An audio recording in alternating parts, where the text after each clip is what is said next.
Hi, ഇന്ന് നമ്മൾ mutton കറി ആയിട്ട് ഉണ്ടാക്കുന്നത് വളരെ ടേസ്റ്റി ആയിട്ടുള്ളൊരു മട്ടൻ കറി തന്നെയാണ്.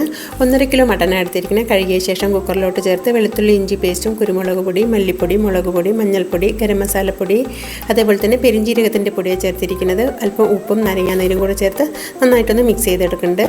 ഒരുപാട് വെള്ളം ഒഴിക്കരുത്, ഒപ്പത്തിന് നിൽക്കുന്ന തരത്തിൽ വെള്ളം ഒഴിച്ചിട്ടുണ്ട്. അടച്ചു വെച്ച് നമുക്ക് ഒരു 5 വിസിൽ വരുന്നവരൊന്ന് വേവിച്ചെടുക്കാം.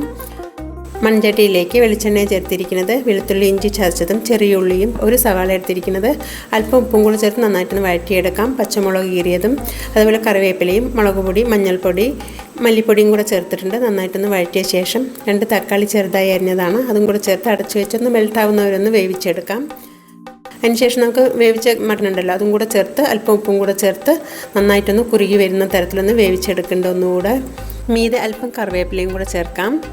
എല്ലാവരും ഒന്ന് ട്രൈ ചെയ്ത് നോക്കൂ കേട്ടോ. അഭിപ്രായം പറയാൻ മറക്കരുത്. താങ്ക്